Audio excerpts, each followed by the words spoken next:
Welcome back to When Harry Met Board Games, where we feed our people with relatable content, and our victory condition is your satisfaction. I'm Harry, and today we have another top 10 list for you all. As a matter of fact, we have another top 5 list for you all. Today I'm going to be sharing with you guys my top 5 Command and Color board games. Now I would like to explain, for those who are not aware of Command and Colors, Command and Colors refers to a system of games all designed by Richard Borg. And these games are light war game simulations based on different times and theaters in history, and sometimes even based on different genres, such as fantasy or even science fiction. Now, Richard Borg has been at this for over 20 years, and every so often he puts out a new game in a new setting or in a new genre, and quite often these games are very successful and they're very highly sought after, especially to those people who are already invested into the franchise of games. So today I'm going to be sharing with you guys my 5 favorite. I have not played all of the games, but I've played 5 of these, and these are all great in my opinion. But today I'm going to tell you which ones are the absolute best. So without any further ado, let's get straight into my list. My number 5 Command and Colors board game is Battle Cry. And unlike my other videos, I don't need to constantly reiterate who's the designer for these games. Richard Borg is the designer for all of the games on this list. And Battle Cry here takes place in the Civil War times. This is a simulation of all the different, or lots of the different battles that took place during the Civil War. And this here is actually the 2nd edition. It's the 150th Civil War Anniversary Edition. And first of all, it comes in a much larger box. The components are a little bit better. I like the cards in this game and how they look. It's perhaps one of the best looking backs to the cards of any of the games in this system. Really like it. The artwork is not too bad either on the cards, so I like that as well. Also, this edition here, the 150th Anniversary Edition, includes an additional 12 scenarios or so in the scenario book. So this rule here, this rule book, not only comes with rules to explain the game, the different terrain types that you're using to make your boards, but it comes with a bunch of scenarios. And the scenarios, reading the scenarios are part of my favorite part, one of my favorite parts of playing this game. First of all, it tells you the layout of the land. It tells you where all the different terrains go, and it also tells you where the different units and types of units go on the battlefield, on the map. And then it gives you a little bit of a historical overview as to what happened in this particular battle. Also on the top here, it tells you the date. So for example, here we have the first Bull Run, which took place in Virginia on July 21st, 1861. I find that to be so informative. I'm a little bit of a history nerd, a history buff, so I always love to learn about dates and locations and things that took place and transpired in history. So again, this adds 12 new scenarios. So it comes with 30 scenarios, 30 different battles that players can partake in. And each of these have different setups as far as the terrain features, as far as the different combination of the units that you're going to be using. Some of these have different victory conditions, and even the advantage, the tactical advantage, will vary depending on the battle, whether it's in the favor of the Union or in the favor of the Confederates. Really, really cool. Again, with the 30 scenarios, it probably has the most scenarios out of any of the base games in the CNC system of games. And that's very useful because Battle Cry is one of the few games in the entire line of games, perhaps the only one, that doesn't have a single expansion to its name. So it needed those extra 12 scenarios just to give you a few more options as far as playing this game out. And that's my number 5 Command and Colors board game of all time, Battle Cry. Now we move on to my number 4, and my number 4 is Command and Colors Napoleonics. And this here is by GMT Games, and it's the 2nd iteration of Command and Colors that came out for GMT. GMT actually ends up publishing more of the Command and Color games than any other publisher. That's an interesting thing about this system of games. Although Richard Borg is the common tie to all of these games, they all are published by many different publishers, many different distributors. I think there's like about 4 or 5, maybe even 6 different publishers who publish these CNC games. And GMT, again, is the one that's most prevalent. Now, this here takes place in the times of Napoleon, as the title indicates. And these are a lot of Napoleon's warfare and battles that took place in the early 19th century in Europe. And if you buy the base game, you have the British as the opponents of the French. So one player takes on the side of the French, the other player takes on the side of the British. But you can add expansions to get the Spanish, to get the Austrian armies, to get the Russians. And again, that adds lots of variety as far as gameplay is concerned. There's even an expansion that I believe is referred to as Tactics or Tacticians, which adds other aspects of gameplay. I do not own that expansion, so I cannot tell you in detail what it does provide. But this game here, what it does that's different from all the Command and Color games, and that's kind of what Richard Borg does. He kind of makes a few tweaks to each of his games in this system to make them feel different from one another. What this offers is the risk mechanism, if you could call it that, where as your units deplete, as they get weaker and smaller, they are able to roll less dice when they attack. So none of the other Command and Color games really borrow that type of mechanism from Risk. Instead, no matter how strong your unit is, you always roll the same amount of dice. But in this game, it does feature that. And I think it's cool. I think it's neat. I don't want it for all my CNC games. I have a little bit too much of Risk PTSD. So perhaps I wouldn't like it if I saw it in all the games, but it's cool that one version of it does recreate it. And it has lots of cool things. Now, GMT, not known for the greatest components, so the cards are not the best looking, and instead of nice looking miniatures like you have in Battlecry, you have these blocks that you have to put the stickers on, and there's hundreds upon hundreds of units and different stickers, so it's quite the chore and laborious process to put one by one each of these stickers, and eventually you get tired and you end up putting a sticker upside down and you get totally frustrated, and you got this weird discombobulated unit that faces one way on one side of the block and the other way on the other. But that's okay. That's fine. I even find the process sometimes to be therapeutic if I put myself in the right zone. But it's all right because of the tactical options that you have in C and C Napoleonics that are not necessarily available to you in Battlecry. This is definitely a deeper and richer experience than Battlecry. Battlecry is probably one of the most basic versions of the CNC game, but Napoleonics takes it a step up. My number 4 CNC Command and Colors board game, Napoleonics. And now we move on to my number 3. And my number 3 is Battlelore, in particular, 2nd edition. Now, 1st edition came out back in 2006, and it was based on the 100-Year War, and they did a couple of expansions and inclusions, even in the base game, that kind of added an element to fantasy, a fantasy in it, which kind of deviated from the typical historical way that they go with Command and Color games. But here, eventually, Fantasy Flight bought the rights to the Command and Color games. They printed Battlelore, they bought the rights to Battlelore. They printed Battlelore for some time, and then they discontinued it.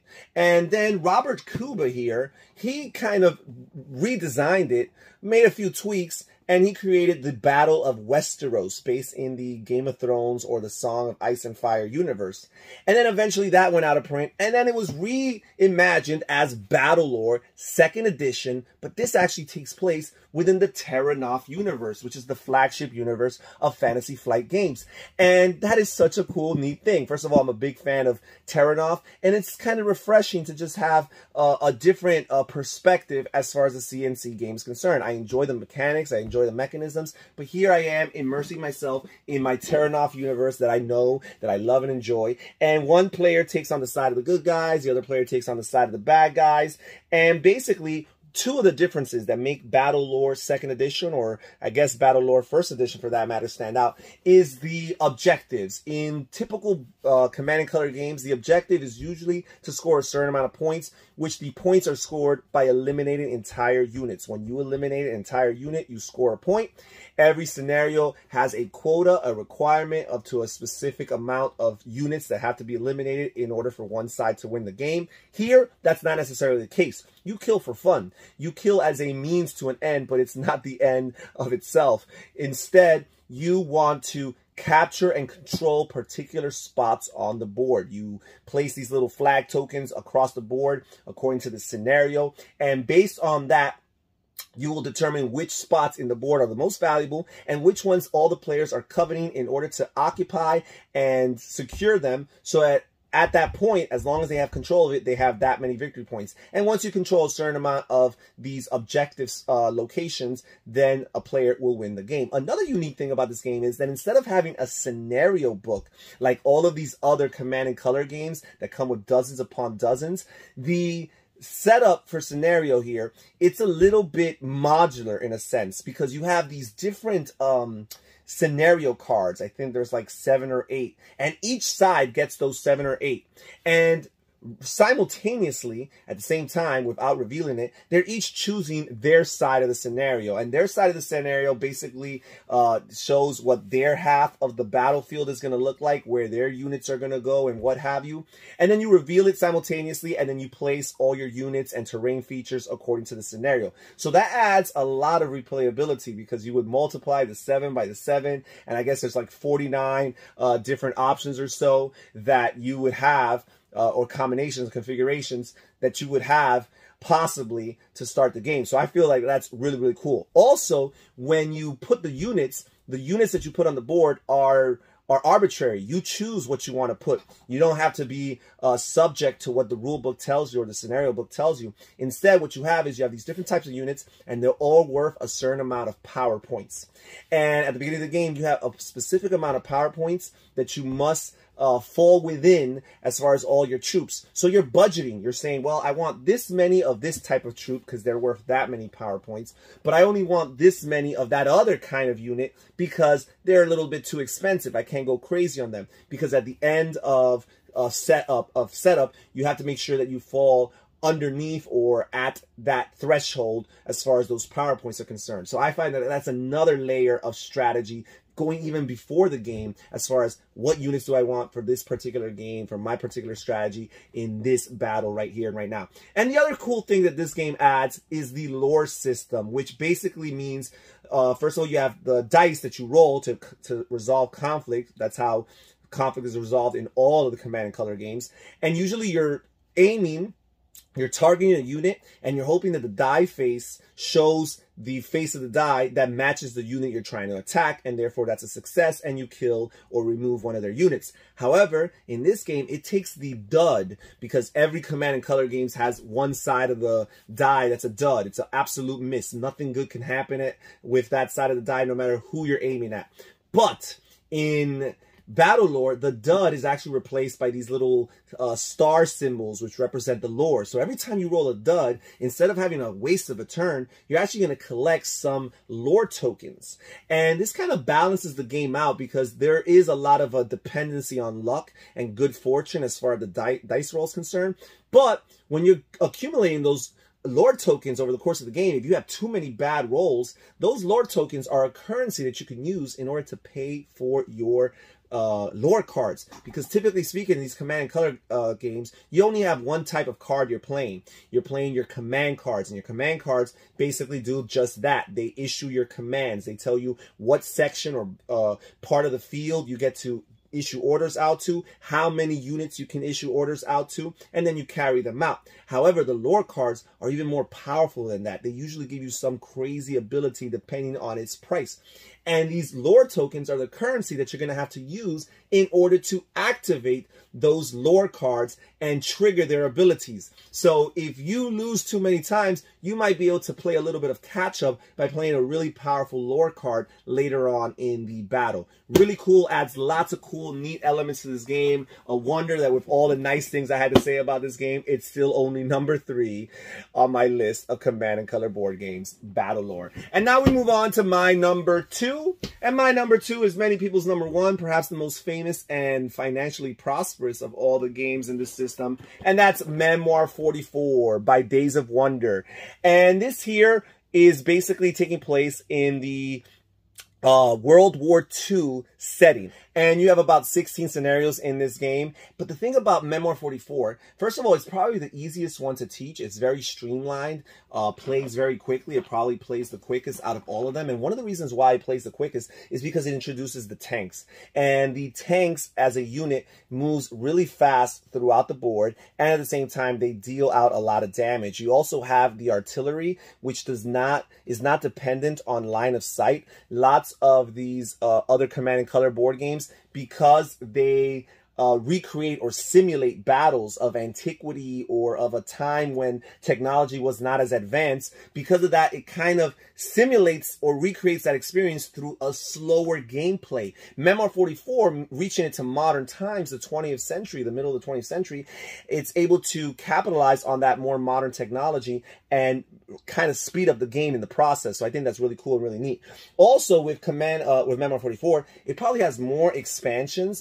Not probably, it definitely has more expansions than any of the other CNC games. So there's a lot of content out there for it. You can buy the Eastern Front, which will add the Russians. You can buy Mediterranean Theater, which will add the British troops. You could add the Pacific Theater, which will add the Japanese troops. So there's a lot of different expansions you could do to add these different armies and nations that were involved during World War II, and also lots of smaller expansions that add additional things. There's even scenario-based expansions that pretty much give you a few scenarios that you can recreate, basically. So there's so much content out there. There's equipment packs, there's the airplane packs, there's the terrain packs for if you want additional terrains. There's special boards that they sell separately, the winter and desert board for if you want to create certain battles that took place in a desert or in a area that was lots of snow. So you want to have that aesthetic appeal that your board actually looks like what the terrain might have looked like during those battles. That's something you might want to do. Really cool, really fun. I enjoy it. Definitely, if I want to introduce this to somebody, Memoir 44 is the way I would go. My number 2 Command and Colors board game, Memoir 44. And now we move on to my number 1, my favorite, absolute favorite Command and Colors board games, and it has the name in it, and that's Command and Colors Ancients. And this here, again, GMT games. Again, we do not have the nice miniatures like you have in Battle Cry, like you have in Battlelore, and like you have in Memoir 44. Here you have those blocks and those stickers again, those darn stickers. But it's worth it because this game is so much fun. First of all, this is my favorite theater in history, my favorite time in history, antiquity. In particular, emphasis on the ancient Romans and the ancient Greeks. And this here, the base game comes with the Romans and the Carthaginians. And it has a scenario book with about 15, 18 scenarios. The same 15 epic battles of Rome versus Carthage. And it's so neat because of that. But the expansions can add other nations, other armies. You can get the Greeks, you can get the Persians, you can get the Spartans. And this game probably has the second most expansions of all the CNC games. And again, just my favorite time. Antiquity is my favorite time in history. It's the most fascinating, even from a warfare perspective. It's the time in history that most intrigues me. And what I like about this game is how more tactical and strategic it is than all of the other games, because there are so many units to keep track of here, and all of the units do something slightly different than one another. In Memoir 44 and Battle Cry, for example, you're only keeping track of 3 different units. Here, you've got like 7, 8, 9 different units that do totally different things, or maybe not totally different things, but slightly different things, which you have to keep track of. As a matter of fact, you have these big player aids that you constantly have to kind of refer to in order to look at. This is definitely not the gateway game for the CNC colors. I'm not saying this is a heavy game, but definitely not for a casual gamer. If you want to introduce them to wargaming or war-themed games, this is probably not your best bet. But I think that from a tactical, strategic perspective, it's the most stimulating. Again, it's going to be longer than Memoir 44 and probably some of these other games, but this game introduced so many cool, neat things. In particular, it introduced the use of a leader. So you have these different leaders, and the leader pieces, they basically can join a unit and make them stronger, kind of like your generals in Battle Cry. But these leaders can also give surrender points. They can surrender points to your opponents. If you lose a leader, they would surrender points to your enemy, to your opponent. Also, the leader has a very intricate retreat system in order to avoid being attacked. And also, every time a unit that has a leader is attacked, you have to do what's referred to as a leader casualty check. So even though, typically speaking, when you attack a unit that has a leader, the units die first, the regular troops in the unit die first, and then you can attack the leader. However, this casualty check allows you a slight opportunity, a gamble, rolling one die, two dice. You roll 2 dice to make this leader casualty check. And if both of the dice you roll happen to match that symbol that's required, then you successfully have killed the leader. So that makes it a little bit of a sweating experience. You want to really think through where you want your leader to be. But another cool thing this game adds is the support idea, where if units are next to each other, or if a leader is next to a unit, this adds to their ability to resist flags and retreats. It makes them stronger. So I find it to be a really cool idea that the positioning of your units, having them adjacent to each other theoretically, will be rewarded and will be advantageous to the army who does so. As a matter of fact, some of the command cards you play from this game incentivize players to have clusters of armies next to each other. So that is, again, very much in the spirit of the world that we're living in, antiquity, and how warfare was back then, where everything was very close. It was hand to hand, or, you know, very close combat. You were not shooting from very far away. Yes, you have some people with bows and they could reach a certain extent, but not to the other side of the board. And the speed of the game is very, very slow, but at the same time, very methodical and very fulfilling. My #1 Command & Colors board game of all time, Command & Colors Ancients. And that's it for today's list, folks. Thank you so much for joining us here at When Harry Met Board Games. Please comment down below. Tell me if you enjoy the Command & Colors system. Perhaps you are turned off by it, but then again, I guess you wouldn't have made it to this point in the video. Perhaps you've been on the fence about Command & Color games, or you've bought a few and you're debating as to which ones to get next. Hopefully this video was helpful to you for those purposes. This is Harry saying take care, everybody. Stay safe, stay healthy, and have fun gaming. Bye-bye.